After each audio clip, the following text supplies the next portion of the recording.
bayangkan sebentar ya. Anda tahu persis bahwa dalam hitungan jam, Anda bakal disiksa dan dieksekusi secara brutal. Kematian tuh udah pasti menanti di depan mata. Ngeri banget ngebayanginnya. Kan? Apa yang bakal Anda lakuin di malam terakhir itu? Bersembunyi kah? Atau menangis histeris? Atau mungkin mencoba kabur sejauh-jauhnya? Secara insting manusia sih pasti kabur ya. Nah, tapi catatan sejarah nunjukin sebuah respons yang jujur aja sangat nggak masuk akal. Sebelum menghadapi malam paling mengerikan dalam hidupnya, Yesus dari Nazaret justru melakukan hal yang sama sekali nggak terbayangkan. Dia bernyanyi. Dan ingat, itu bukan sekedar senandung buat tenangin diri sendiri gitu. Bukan ya? Bukan. Itu tuh nyanyian komunal yang lantang. Sebuah deklarasi yang dilakuin tepat di ambang kehancuran fisik yang absolut. Wow, selamat datang di penelusuran mendalam kita hari ini. Misi kita kali ini tuh sangat spesifik. Kita bakal membedah catatan-catatan historis dan teologis, menelusuri langkah demi langkah kronologi perjalanan Yesus menuju penyaliban. Betul. Dan sumber yang kita pakai hari ini tuh kaya banget. Ada detail sejarah, bahasa asli Yunani dan Ibrani, sampai analisis teologis. Iya, jadi kita nggak sekedar ngerangkum cerita yang mungkin udah sering Anda denger ya. Kita bakal ngelihat sisi psikologinya, sejarahnya, dan detail-detail kecil yang anehnya sering banget terlewatkan. Mari kita bedah ini. Setuju. Kita bakal bergerak menyusuri 4 fase krusial yang semuanya terjadi dalam waktu kurang dari 24 jam. Oke, kita mulai dari momen yang sungguh kontradiktif tadi ya, di sebuah ruang atas, tepat setelah perjamuan terakhir selesai. Kalau kita baca di Injil Matius pasal 26 ayat 30, dicatat bahwa sebelum mereka pergi ke Bukit Zaitun, mereka tuh menyanyikan nyanyian pujian. Iya. Dalam bayangan saya nih, menyanyi sebelum dieksekusi itu rasanya sangat surrealis. Kayak apa sebenarnya yang mereka nyanyikan malam itu? Yang sangat menarik di sini adalah konteks tradisi Yahudi abad pertama. Nyanyian yang mereka lantunkan malam itu dikenal sebagai nyanyian Hallel. Halel, dari kata haleluya itu. Nah, benar banget. Kata Hallel sendiri secara harfiah berarti pujian. Ini mencakup Mazmur 113-118. Oh, oke. Dan secara tradisi, nyanyian ini tuh wajib dikumandangkan pada perayaan Paskah Yahudi untuk mengenang momen epik waktu bangsa Israel dibebaskan dari Mesir yang ada di Kitab Keluaran itu. Tunggu. Jadi mereka menyanyikan lagu kebangsaan tentang kebebasan dan kemenangan tepat di saat pemimpin mereka sendiri bersiap untuk ditangkap dan dibunuh. Ironis banget kan? Tapi kalau kita bedah lirik spesifik yang dia nyanyikan malam itu, maknanya jadi berat banget. Gimana tuh liriknya? Di Mazmur 118, yang jadi puncak dari nyanyian Hallel, ada kalimat gini. Batu yang dibuang oleh tukang-tukang bangunan telah menjadi batu penjuru. Oke. Terus beberapa ayat kemudian berbunyi, ikatlah korban dengan tali pada tanduk-tanduk mezbah. Astaga. Jadi secara literal, dia sedang menyanyikan nubuatan tentang nasibnya sendiri malam itu. Tepat. Dia sadar sepenuhnya kalau dia itu adalah batu yang dalam hitungan jam bakal dibuang dan ditolak mentah-mentah sama para pemimpin agama di Yerusalem. Tapi akhirnya jadi fondasi utama ya. Betul. Dia tahu persis bahwa dia adalah korban yang sedang berjalan menuju mezbah penyalibannya. Wah, ini analogi yang muncul di kepala saya itu gini. Ini kayak seorang atlet petarung MMA yang dengerin musik tempo cepet, volumenya maksimal buat memompa adrenalin sebelum masuk ring oktagon. Semacam manipulasi psikologis biar nggak gemetar gitu ya? Iya, semacam coping mechanism.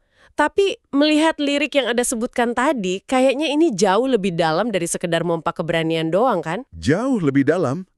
Ini sama sekali bukan cara menipu pikiran biar nggak takut. Ini tuh sebuah deklarasi iman yang absolut. Deklarasi iman? Iya. Penegasan terhadap realitas teologis yang jauh lebih besar dari ketakutan fisik di depan mata. Ada satu catatan sejarah modern yang sangat paralel sama kejadian ini. Kisah Dietrich Bonhoeffer. Ah, teolog Jerman itu kan, yang melawan rezim Nazi. Bener banget. Dia martir yang berani nentang Nazi secara terbuka. Catatan sejarah nyebutin kalau tepat sebelum dia dibawa untuk digantung di kamp konsentrasi Flossenburg, dia memimpin ibadah dan bernyanyi. Wow, di ambang maut? Iya, nyanyian di ambang maut itu, baik bagi Bonhoeffer maupun dalam konteks Yesus ini, sama sekali bukan lambang keputusan asa yang pasrah. Tapi lambang keteguhan yang aktif ya, ini poin yang penting banget buat Anda yang lagi dengerin. Kita semua pasti punya salib kehidupan kita masing-masing ya. Pasti itu. Masa-masa krisis, kebangkrutan, diagnosis penyakit, atau kehancuran hubungan. Yang bisa kita pelajari dari momen di ruang atas ini adalah, pujian itu ternyata nggak didesain untuk nunggu sampai penderitaan selesai. Benar. Pujian bisa mendahului penderitaan. Mengafirmasi keyakinan Anda sebelum badai terburuk datang, itu ternyata ngasih fondasi mental yang nggak bisa dihancurin sama badai itu sendiri. Itu poin yang sangat krusial. Nah, tapi yang bikin penelusuran sejarah ini makin nyata adalah apa yang terjadi persis setelahnya. Transisinya ya. Betul, setelah nyanyian kemenangan komunal itu selesai bergema, mereka melangkah keluar dari ruangan. Dan suasana tuh seketika berubah drastis. Dari kehangatan ruang atas ke keheningan yang mencekam di Taman Getsemani. Persis. Dan disinilah kita kayak dapat semacam whiplash emosional ya. Pemimpin yang beberapa saat lalu bernyanyi lantang, sekarang tiba-tiba tersungkur jatuh ke tanah. Kondisinya benar-benar berbalik. Catatan yang kita punya mendeskripsikan pengakuan yang sangat mentah dan rentan. Dia bilang, hatiku sangat sedih, seperti mau mati rasanya. Gimana ceritanya seseorang bisa berubah dari sangat yakin jadi begitu hancur dalam hitungan menit? Disinilah kita perlu ngebedah istilah Yunani asli yang dipakai penulis abad pertama.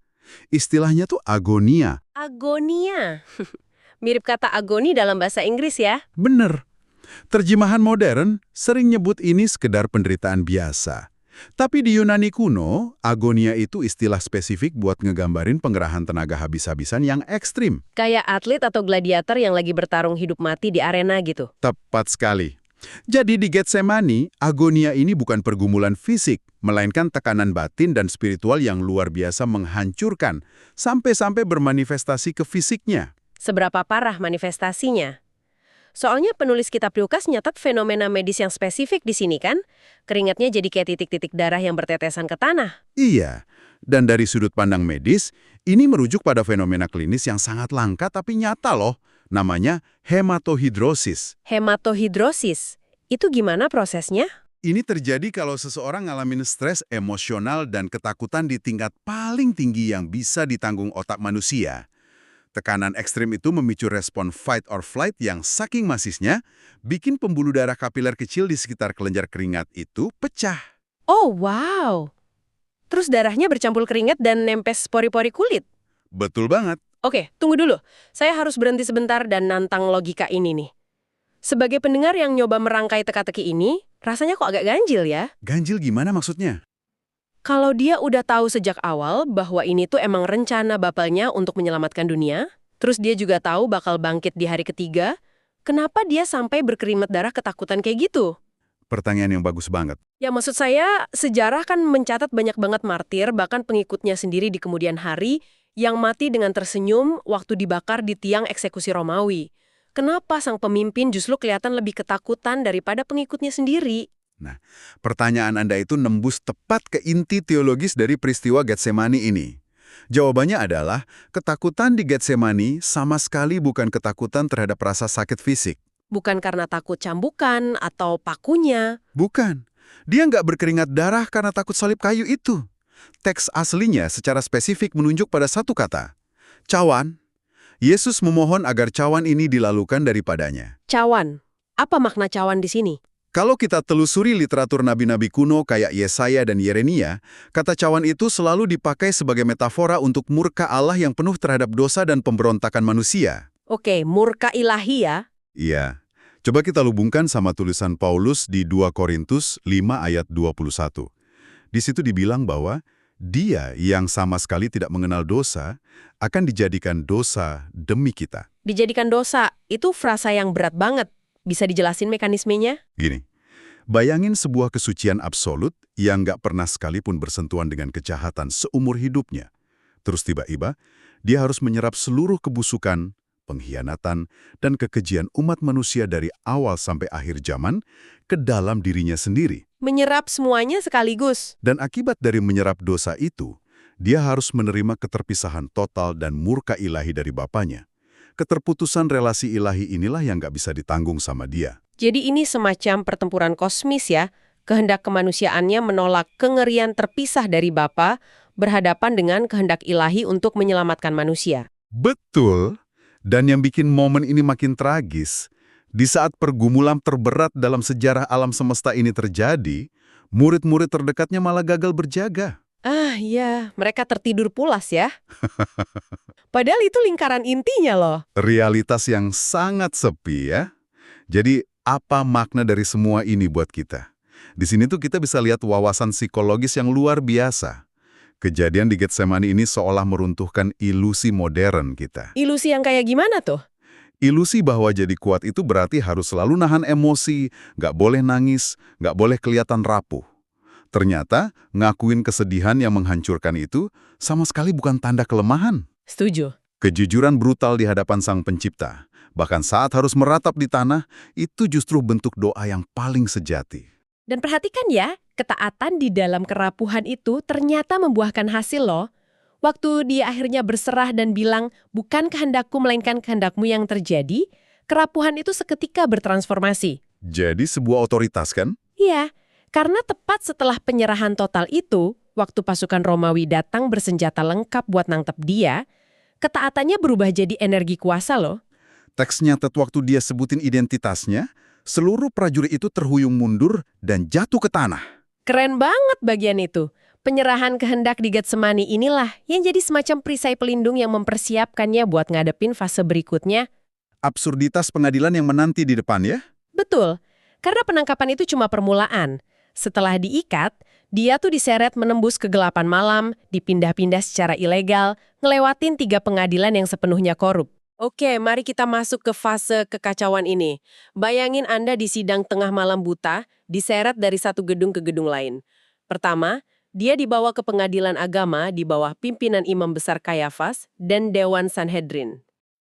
Pengadilan yang udah diatur hasilnya. Terus karena mereka nggak punya kuasa hukum buat eksekusi mati, dia dilempar ke pengadilan politik, ke Herodes Antipas dulu, baru kemudian ke Gubernur Romawi Pontius Pilatus. Motif tiap pengadilan ini beda-beda banget kan? Beda jauh. Kita mulai dari pengadilan agama sama Kayafas dulu deh. Momen ini tuh ledakan linguistik dan teologis yang luar biasa. Gimana tuh? Jadi Sanhedrin kan nyoba mati-matian cari saksi palsu, tapi cerita mereka pada bertentangan. Akhirnya Imam Besar Kayafas hilang kesabaran. Dia nanya langsung, di bawah sumpah, apakah engkau Mesias, anak dari yang terpuji? Pertanyaan pamungkas nih. Terus jawaban Yesus yang bikin seisi ruangan panik itu apa? Dalam bahasa Yunani aslinya, dia jawab pakai 2 kata yang menggetarkan, ego eimi. Ego eimi, artinya akulah dia ya? Iya, buat telinga kita sekarang mungkin kedengarannya biasa aja, kayak sekedar ngiyain. Tapi buat cendekiawan Yahudi abad pertama, itu rujukan langsung ke kitab Keluaran pasal 3. Oh, waktu Musa di semak yang menyala itu? Tepat. Itu terjemahan dari Ehye Aser Ehye. Aku adalah aku. Itu nama absolut Allah sendiri. Astaga.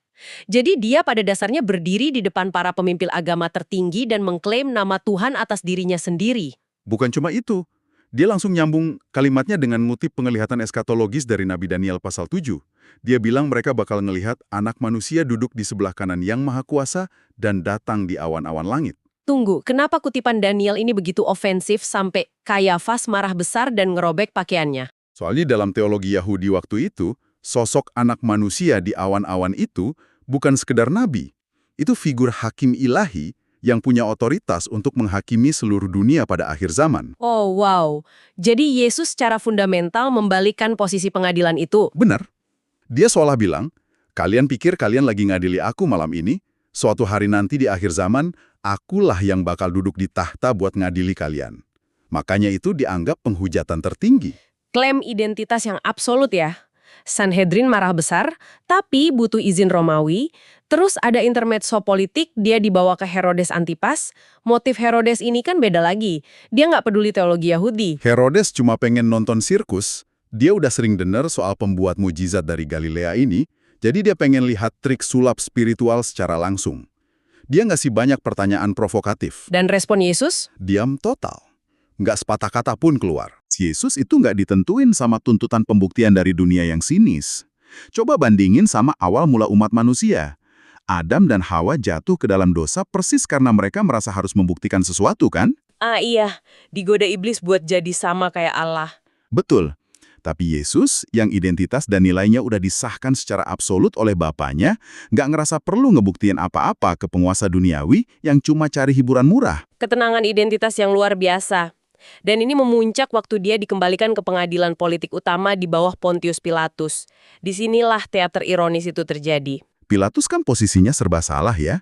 Dia takut ancaman pemberontakan massa, tapi juga ditekan dari kaisar. Dia mau kompromi.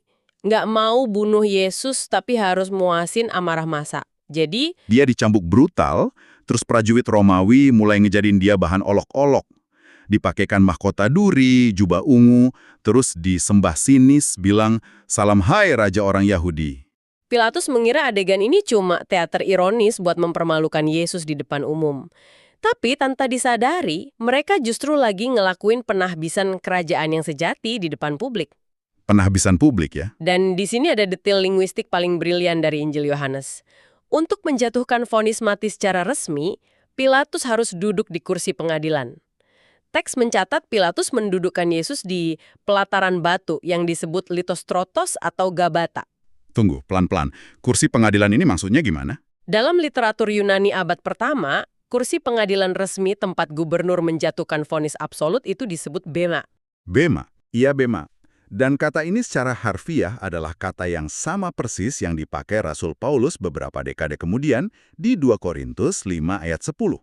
Bahwa kelak semua manusia harus menghadap tahta pengadilan atau bema Kristus. Astaga!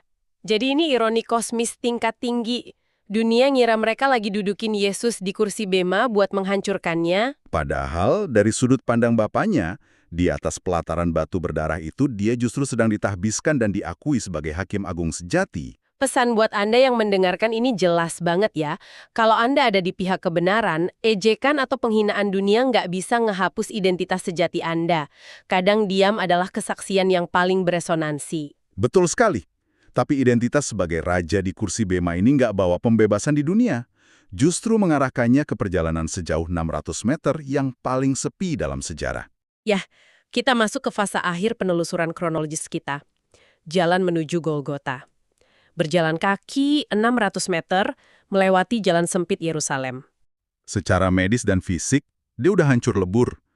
Nggak tidur, dehidrasi, otot punggungnya robek karena cambuk. Dan dia dipaksa mikul balok kayu salib yang berat. Tapi kalau kita merujuk ke Yesaya pasal 53, beban terberatnya bukan kayu itu kan? Bukan. Beban terberatnya adalah bobot dosa dan kejahatan seluruh umat manusia yang ditimpakan ke atasnya. Dan di sepanjang 600 meter, ada ironi yang menyayat hati.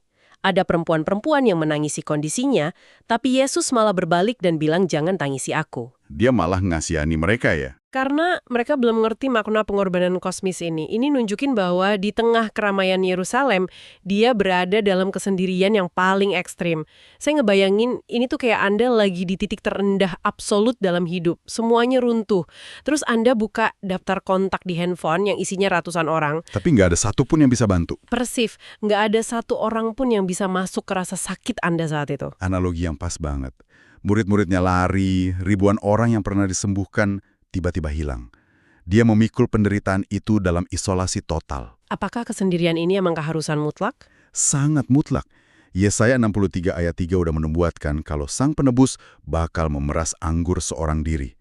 Penghakiman murka Allah ini karya kosmis yang nggak boleh dibantu kontribusi manusia siapapun. Semua kutukan hukum harus ditanggung sendiri ya? Dan karena dia nanggung itu sendirian, makna salib itu berubah total.